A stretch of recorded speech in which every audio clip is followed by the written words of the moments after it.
Welcome to Stone Cold Stros. I'm Brandon Strange with Charlie Palillo and Josh Jordan. Follow them on X at Palillo and at Josh Jordan 975 and read their work on sportsmap.com. On today's episode, are the Astros still in on Bregman? Like for real? It looks like one of the Astros' potential targets is landing on another team. And is enough with the Dodgers? Before we get into it, just a reminder to please click like on the video if you want to see more off-season content. Hit subscribe if you haven't already, and be sure to click the bell for notifications so you know as soon as new bonus content drops. And if you're on the go, we're on all your favorite podcast apps like Apple and Spotify. Just search Stone Cold Stros, and wherever you consume your content, we appreciate the support. Gents, every episode this offseason has started with an Alex Bregman update. Still no news on that front as of this recording, but I think, and I really do think we were all expecting him to have signed somewhere by now. Joe Espada says they are still in contact with Bregman. They as in the Astros, I presume. This is the second time we've heard that Bregman was still in play in Houston. The other was from Reggie Jackson, and we quickly dismissed it.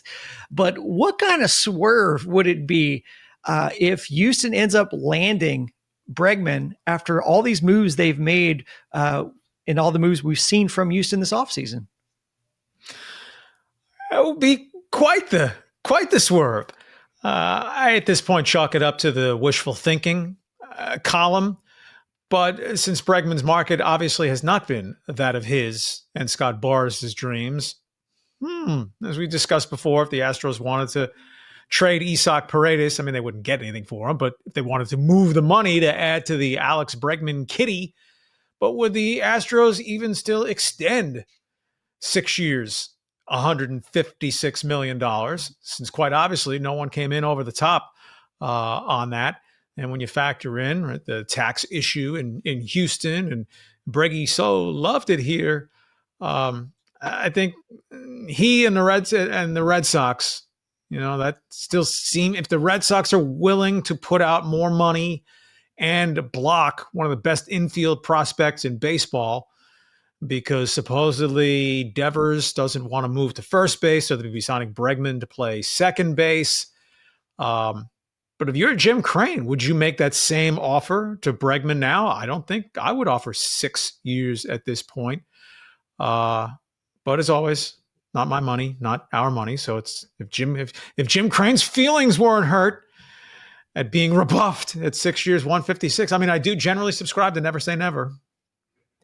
I do too. I'm just kind of curious about the motivation. I understand why people keep asking the Astros, like, hey, what's the latest with Bregman? Is it still a possibility? Because, I mean, we're in the media. We want to talk about these things. They're interesting.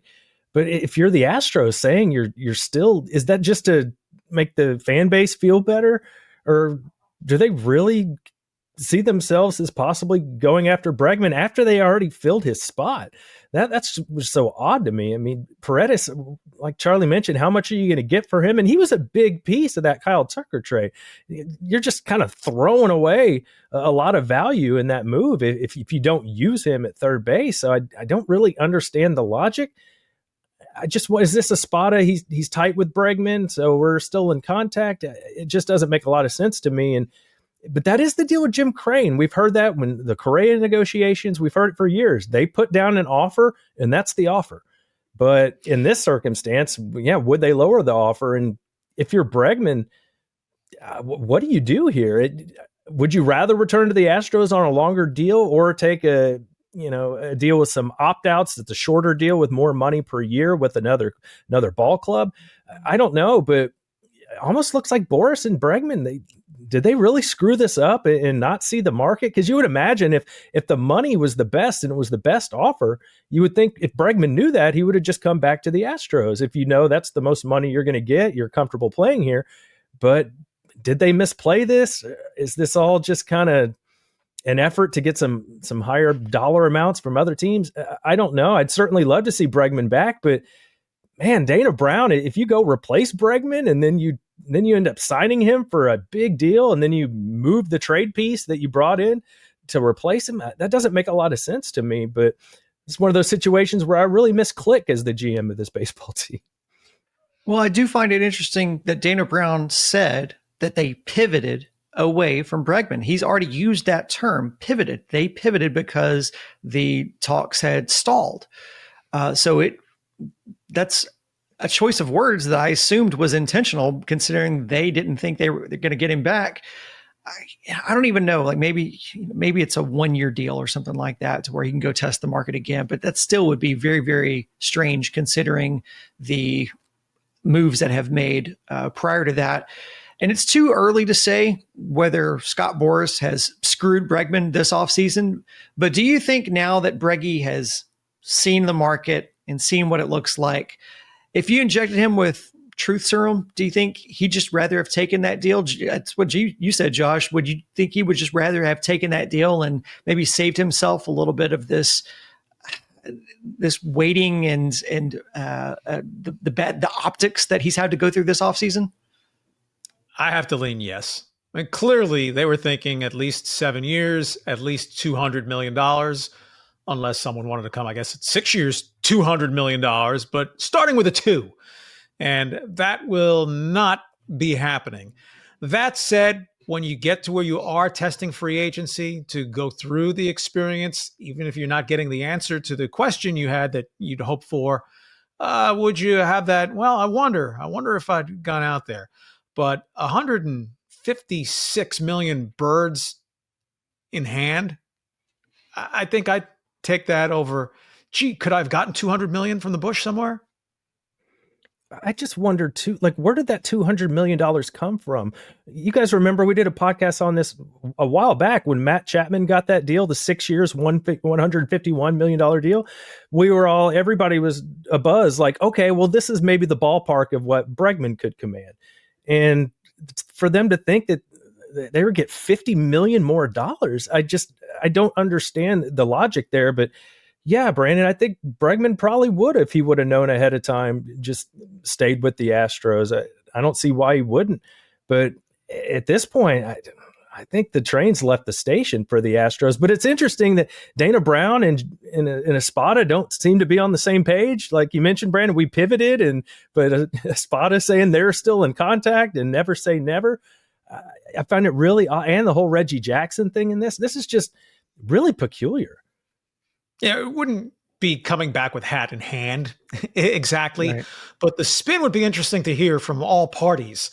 If you repivoted or unpivoted, and Alex Bregman wound up back here. And one other moving piece, and this isn't just Astros specific, the Cardinals, they come out at every turn. We're desperately trying to trade Nolan Arenado.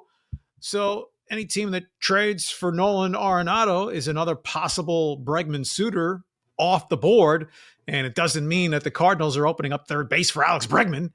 So we wait. Maybe we wait beyond pitchers and catchers reporting. Right? It took into March, late February, early March for a couple of Boris's guys last year. Not what Bregman's paying them for, but look, I mean, what's the catastrophic outcome for Alex Bregman? He signed somewhere 1 year with an opt-out after it. And the same, if he gets the Bellinger deal, where you're getting 3 years at over $25 million per year, and Bregman's already finished up a $100 million contract. So we're not approaching human tragedy if it just all turns out to have gone wrong for Alex Bregman. Charlie, to your point about birds and bushes, there's one less bush in play for Bregman that also happens to be a bird, as the case may be. But breaking news this week that the Blue Jays reportedly land Anthony Santander, 5 years, $90 million.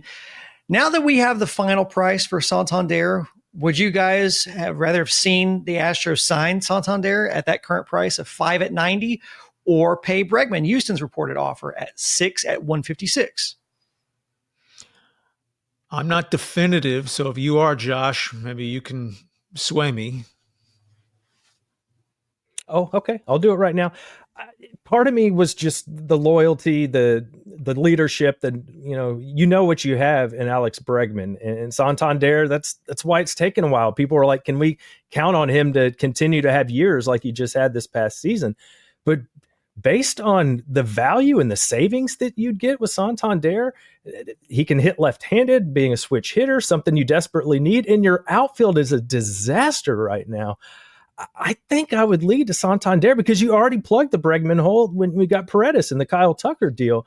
So, it just seems more logical to, well, we already had this piece here and we have a big gaping hole over here. And this guy's less expensive. He hit over 40 home runs. We've been talking about Bregman. He hits in the 20s now for as far as home runs going forward. They could use another bat. I know the defense isn't great with Santander, but maybe you can hide him in left field a little bit. So I just think it just makes more sense to me. It's a little risky because you don't know what Santander will be for the next few years, but he makes more sense with the makeup of the way the club's built right now. Bregman's on-base percentage fell apart in 2024. His .315 on-base percentage, better than Anthony Santander's career on-base percentage. They're basically the same age, 30, about to turn 31. Bregman was the better player overall in 2024 by WAR. When you factor in defense, that would be a real money gap, though. Paying 36-year-old Alex Bregman $26 million when the decline has been evident over the last 2 years. Not that he's become a bad player, but trending the wrong way and nowhere close to superstar level offensive output. That's 5 years in the rear view and presumably not coming back. And if, Jim Crane shouldn't be insulted that Bregman turned down his offer, but I'm guessing Jim Crane's answer to that would be, yeah, we'd take Santander given his contract term that he got with Toronto versus what we offered and had rejected by Team Bregman. He slugged over 500 last year, Santander. The only other guys on the Astros to do that were Tucker and Yordan. So he provides that pop. And what we say when they lost in the playoffs, they don't have enough offense. That's a lot of pop from him. That's a nice slugging percentage right there. But you do counter it with the on-base percentage not being as good. But this team needs some thump in the lineup, especially with Tucker moving on. It's a nice what if. But that home run number blew away his previous career high, yeah. And he hit 235 while doing it. So if the power was over his head, and the on-base percentage stays low, and he's a bad outfielder, that could turn into a little bit Carlos Lee-ish if you're the Astros, or specifically now in reality, the Blue Jays. It's risky. And clearly, this isn't about the Astros being cheap. We always know that narrative is out there, but the market spoke for Bregman. And I mean, granted, he still might get a big deal, but it looks less and less likely as each day passes. Shifting gears here, the offseason has been about the asset acquisition, if not hoarding, that is happening over on the Dodgers. We had news that Japanese phenom Roki Sasaki makes the least surprising decision, signs with LA. Then the Dodgers signed closer Tanner Scott to a 4-year, $72 million deal, which includes even more deferred money. That puts LA's luxury tax threshold at $375 million, which is $70 million more than the next highest team, the Phillies. Over the weekend, SpotTrack published a list of all the deferred money on active contracts between Ohtani, Betts, Snell, Freeman, Smith, Edman, Hernandez, and now Scott. It's currently sitting at $1.375 billion. That's billion with a B. Our mutual friend Patrick Creighton retweeted that, came over the top of it and said, just to put it into perspective, that $1.375 billion is more than the total value of 7 MLB franchises, according to their Forbes valuation. So, gents, we know that what they're doing is not against the rules, and deferring the money does not get them around the CBT. However, they are alone in how uniquely they're positioned to do these things, given the liquidity of their franchise and the unique TV rights deal, and that they're owned by investment bankers, and they can use fiduciary tools to fund their payroll and escrow that earn interest on deferred money to meet or exceed inflation. So at this point, at what point do you think the league and owners step in and say enough is enough? I don't see it unless the players agree to a salary cap, and the Players Association had to sign off on all this deferral stuff. And the bulk, well, maybe it's not the bulk anymore, near half at least. Right, Ohtani, a unique case, 680 million of that, what did you say, 1.37 billion, give or take. So the Dodgers are playing obviously a very favorable hand, but they're not going to win the next 5 World Series. It's just not how baseball works. The Steinbrenner era Yankees, they won a couple in the 70s and then won 3 in a row, 4 out of 5. No one's won 2 straight since the Yankees won those 3 straight, 98, 99, 2000. I mean, the Dodgers are clearly the best roster. They're clearly best positioned to go back-to-back. Obviously, they're the only team that could go back-to-back in 2025.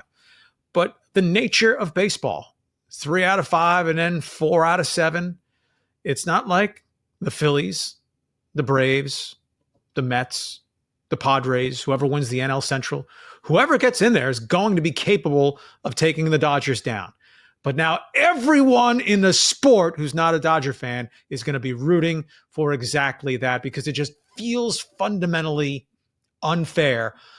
It's like when Golden State fell into Durant because it was the summer that the cap jumped up in the NBA and Golden State was just positioned at that time. Oh, okay, we can add Kevin Durant to a championship team. But baseball works differently. A yes or no question of the Dodgers winning the 2025 World Series. You know what? Give them Aaron Judge. Give them Yordan Alvarez too. I'll take the field. That's a big statement there. Well, the way Judge hits in the postseason, maybe not so much, but I think Charlie hit on the Steinbrenner Yankees. That's where my mind went to. Is I was like, baseball's really had no problem with teams buying championships in the past. Like, this isn't all that new. It's just how they're doing it is a little bit more new. I thought it was interesting. Ben Verlander tweeted out, teams cry cheat, but they won't ever open up the books to show how much they're truly making. That's where the problem is. But we know it's much more deeper than that the Dodgers have advantages the other teams just don't have. I mean, it's something for people to talk about, and I hate it. I don't want to see the Dodgers getting in every single year either. But this is kind of where it is. There is that kind of coveted top elite group of baseball that they're typically in the playoffs most years. But the other thing to keep in mind, a lot of contracts don't work out. Sometimes you overpay for somebody and they don't perform. And you just look at Abreu here, how quickly he fell off. Sometimes these big deals are not going to work out. But with other teams besides the Dodgers, then you're kind of penalized for that deal not working out because that money's earmarked. And just like the Astros are in a spot this year where they can't really do anything because they're still playing Abreu, they're still playing Montero. I think that's the thing with the Dodgers, where if they swing and miss on some of these deals, it's not going to hurt them that much. Whereas other teams, it's an absolute killer. But as long as the evil empire doesn't win every year, isn't it kind of good to have an evil empire? That common, loathsome target to take down, provided they do get taken down as often, more often than not. And the Astros are off the hook. I mean, I think it's enough in the rearview mirror that it's a non-factor at this point, pretty much anyway, other than bored fans who will shout at Altuve. But the Dodgers are now the most hated, envied, hated team in baseball. Yeah, and going back to the deferred money, Ohtani is unique in the case that it's the most egregious, but out of those 8 players that I listed that have deferred money, 5 of them are over 50 million in deferred money. So I'll just run down the list real quick. Ohtani at 680 million, Betts 115 million, Snell 66 million, Freeman 57 million, Will Smith 50 million. The last 3 are the least of them, which is Edman at 25 million, Hernandez at 23.5, and Tanner Scott at 21 million. So while Ohtani's was unique, it just was the biggest of a bundle of a lot of deferred money. But again, we talked about other teams have to be more conscious of the valuation of their franchise, and putting a lot of long-term debt on your books devalues that franchise over the long haul. Like, that's just the way finances work. So I have a proposal to this, because I don't think there's going to be anything too monumental that happens on this, because I don't think the league's going to allow a cap to happen. My proposal would be, and I don't have all of the kinks worked out on this, but it's just kind of a fun thought experiment. My thought is, what if a team that's exceeding that final threshold of the CBT no longer qualifies for a first round bye. So you can go buy your super team and win 120 games, but if you exceed that threshold, you are subject to the chaos of the wild card round, which allows for much more variance since it's only a best two out of three. So I'm outside the box here. What do you guys think of my proposal?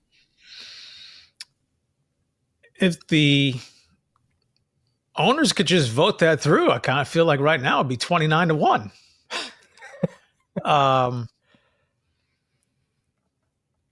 I like the ingenuity of it. I myself would not be in favor of it. If the Dodgers are worth more and can afford the mortgage and buy nicer drapes and carpeting and furniture for their house, unless it's collectively bargained, that you can't operate that way. I mean, every fan would be delighted to have its team be able to operate that way. And while the Dodgers, in some respects, they are one of one, well, the Mets owner is worth $15 billion. The Yankees print money. The Cubs, when run well, print money. It's just the Dodgers who are most successfully doing it. But fun idea. Yeah, I'd kind of like to see it, Brandon, because not only does it accomplish a lot of the stuff we already talked about, fans want to see these super teams, right? Like if they have to play every round of the playoffs, that you get to see them do it more. And if you're so confident in your group of ringers that you have, you should be able to think that you can go run the table on everybody and go through a full playoff run if you're that much better than them. So I think it's a fun idea. I think part of it's on the players though too, right? These guys want to win. They have to be willing to defer some of this money. That's a choice that they make. And it's not exactly the same type of situation, but I think back to when Tom Brady kept redoing his deal and taking less so that the Patriots could get some more players around him. Whereas remember at that same time, Peyton Manning would get the absolute most amount of money that he could get every single season.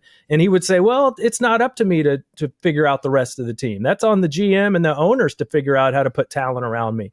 But Brady was more willing to do that. And then you look back at who had a significantly more success in championships. It was Tom Brady who said, and look how much money Brady's making now and media and all other kinds of stuff. So's Peyton too. So that's part of it. Players that really want to win a championship, sometimes they'll defer money or even take less. And that's part of it too, because if none of these guys were willing to defer their money, then we wouldn't be having this conversation. Yeah, I think part of it too, we have to look at is it's not just about, because these are all billionaires that own, you have to be a billionaire to own a team. So it's not just about haves and have-nots, because we're talking about a group of owners that are all halves. We're talking about from relative to competitive balance within the league. The difference between a team like the Mets and Dodgers is the Dodgers are set up in a situation where they have this legacy of winning. They've got this great roster that's already assembled. So they can go get a guy like Roki Sasaki who left his own devices. He's gonna be like, oh, well, yeah, well, they win. I can go be on a contender right now. And I'm going to play with some other guys who are also Japanese that are there. So there's some familiar, I'm not like on an island like I would be at a lot of teams. And so that is kind of a difference because the Dodgers have proved it. The Mets haven't. So while the Mets can write a check and are just as capable of it, I think it's also about the legacy. And so Dodgers have that in spades. Now, shift gears again. The timing of this next story is a little bit dicey because Hall of Fame announcements are not official as of this recording. But as it stands, all indications are that the Astros will have their third player inducted into baseball's Hall of Fame. Closer Billy Wagner is on track. And for the occasion, a little Billy Wagner signed ball. Big fan of Billy the Kid. Guys, if you're old enough to remember Wagner play, we encourage everybody to put your comments down below. Charlie, Josh, what are your thoughts on the enshrinement and legacy of Billy the Kid? Clearly worthy and going to get in or has gotten in fairly comfortably in his 10th and final year of eligibility. So they made him sweat it out. Interesting. And again, before the final numbers are in, but with about half the ballots accounted for, He won't go in as an Astro, but Wagner will be joined on the dais by Carlos Beltran, who in his third year of eligibility, the big spinoff of that, any concern, are they going to hold the cheating against Jose Altuve? Resounding no. Right? Beltran was kind of, along with Alex Cora, the generally acknowledged co-leads in the scheme, right? Altuve didn't want much to do with it. Beltran's going into the Hall of Fame. Altuve is now a no-brainer, very, very easy one. But Wagner, remarkable career. Astros media relations put together a dossier that really shouldn't have been necessary, but laid it out very well. There are 7 preceding Wagner who made their Hall of Fame bones largely as relief pitchers. Dennis Eckersley actually had a body of work as a starter, but he's in the Hall of Fame because of what he did as a closer. And in a number of key stats, earned run average, opposing batting average, whip, strikeouts per 9 innings, 7 or 8 categories. Billy Wagner's behind only Mariano Rivera in several of them. And while he pitched pretty much as only a 1-inning guy, about 900 innings pitched, a very low number, even for a Hall of Fame, a relief pitcher. I mean, a 2.31 career earned run average. It's just ridiculous, including pitching the front half of his career in the peak steroid era, a 2.31 ERA, and had the second best season of his career when he was 39 years old with the Atlanta Braves. He could have kept pitching. He was fantastic with the Braves, but just decided, I want to raise my future big leaguer son. Didn't quite know that at the time, but just decided he'd had enough. And Billy Wagner, if you're listening or watching us, you're probably familiar. But if not, the fact that Billy Wagner was a natural right-hander and broke his arm falling out of a tree as a kid, I guess I'll have to throw lefty. And goes on to have the career that he did, a little guy, but tree trunk legs and high praise. Not that this puts you in the Hall of Fame, but always, always an accountable guy. Dim bulbs would say, well, his career in the postseason was over 10. Yes, it was. 11 innings of work, as if that should be a disqualifier for the Hall of Fame versus the entire body of work. But Billy Wagner would always face the music after the occasional blown save. The Astros once had a real promising young hitting catching prospect by the name of Mitch Molesky. And after a bad game, he went to hide in the trainer's room. Young, upset, pouty. And Craig Biggio and Billy Wagner, as the story goes, they were the 2 lead guys. That's not the Astro way. We are professionals here. You want everything that comes with the good. You face the music. You deal with the bad. You be a professional. And that was just one Billy Wagner moment that sticks out. And then just a separate thing. I know I'm prattling on, Josh. The ball is yours next. But obviously, I saw Billy Wagner a lot more. Perk of being older. With closers, the nature of the beast, they go in and they do the job. It's typically not that memorable. If I ask an Astros fan, name your 3 favorite Billy Wagner saves, I bet you it's a struggle. But if you think of a failure in a postseason, I mean, if you go to Yankee fans, Mariano Rivera, 600 and some odd, no question the greatest closer of all time. Name the 3 greatest Mariano Rivera saves. I bet you they have to think about it. But in a heartbeat, they could say, oh, yeah, he blew Game 7 of the World Series against the Diamondbacks. Yeah. So you're working without a net in that closer's role until Wagner, the couple of blow-ups in the postseason. He once against the Pirates with 2 out and nobody on in the 9th inning with an 8-2 lead. Blow it! So that just always sticks out for me because it was such a glaring exception. But Billy Wagner's body of work, good for him. Billy the Kid joining Bagwell and Biggio as quote-unquote Astros Hall of Famers because there's no decision to be made. It's an Astros cap. It was the bulk of his career. Forget Mets, Phillies, Red Sox, Braves. With Billy, it was just fun because of his traits, right? Guy throwing like 100 miles an hour, just straight gas. He had a breaking ball, but it didn't have to be that good. It was more about just being so much more off speed from that fastball. And for him to live off that pitch and have so much success for so long. And it was kind of fun then too, because that's when closers kind of became exciting and fun and sexy, you know, with the Major League movie, Ricky Wild Thing Vaughn, and everybody was excited about the guys that could come in the 9th inning and throw 100 miles an hour and close out a game. So there was just so so much mystique with that back then. But, also too, Charlie mentioned his ERA. His career whip was under 1. I mean, these are some pretty amazing numbers from Billy, all the strikeouts. And that was a really fun era of Astros baseball when they had that incredible bullpen. They were exciting to watch. And, we're speaking a little ahead here, but, congrats, Billy.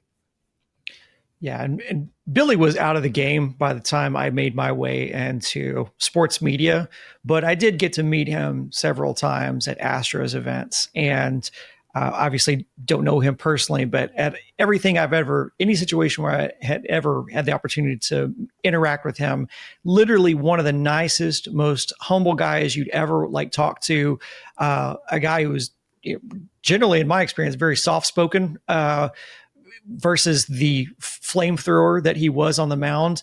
And when I was younger watching baseball, my favorite closers were Wagner and Trevor Hoffman. Now, I rooted against Rivera because he pitched on the Yankees, and screw those guys. But, so I rooted against him. But thinking back on it, it's fitting that Wagner gets the Hall of Fame nod, because when you think about those 90s and 2000s Astros teams, I mean, you think about Bagwell, Biggio, and I think Wagner's one of the ones that comes right to mind as well. I know there's a lot of other guys like Hidalgo and some of those other guys that were very memorable from that era, but I think it's very fitting to see Billy get the nod here. Congrats on the enshrinement, Billy the Kid. That's going to be it for this episode of Stone Cold Stros. If you're watching on YouTube, be sure to do us a favor and click like on the video. And if you listen on podcasts on places like Apple or Spotify, you would be doing us a solid by giving us a 5-star rating. Charlie, Josh, and I hope you'll join us next Monday for our continued off-season coverage, but you don't have to wait that long to get your Houston Sports Fix. All you have to do is subscribe to this channel, SportsMap Houston and SportsMap Texans. We'll have more content during the week and anytime news breaks. Thanks for listening. For Charlie and Josh, until next time, go Stros.